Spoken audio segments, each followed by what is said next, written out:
দাবিটা ভদ্রলোকের মতো ঘোষণা করে দেন।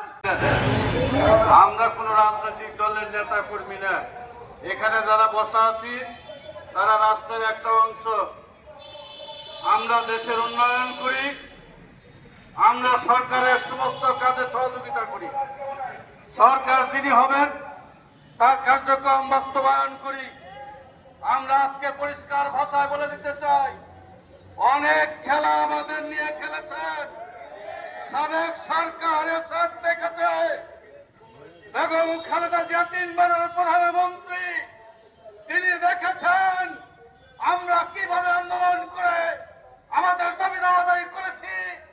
আজকের সবাইকে বলে দিতে চাই, সাংবাদিক ভাইরা যদি 31 ডিসেম্বরের মধ্যে আমাদের এই নবম পে কমিশন কার্যকরী না করে, আজকের সবার মহাসচিব সভাপতিকে বলতে চাই যে কর্মসূচি দিবেন 1 তারিখ থেকে যতদিন ইউনূসের ক্ষমতায় থাকবে বাংলাদেশের কর্মচারীরা কি করতে পারে সেটা আমরা দেখিয়ে ছেড়ে দেব।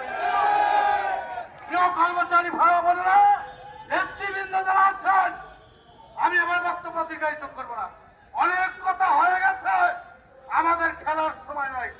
এখন ফাইনাল খেলা খেলবো আমরা 1 তারিখে। এই খেলার জন্য প্রস্তুত নেন।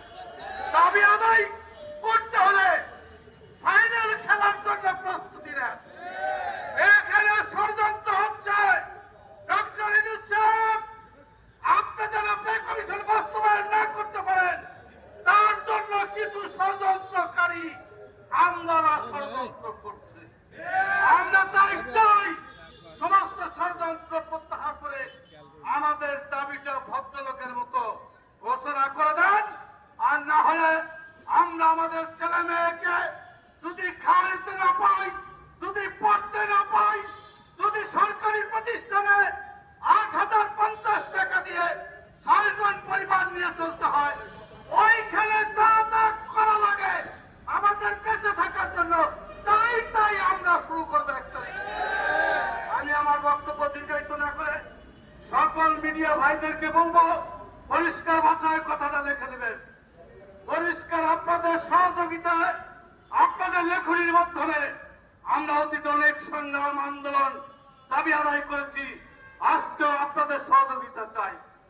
আপনাদের মাধ্যমে সরকারকে বুঝিয়ে দিই।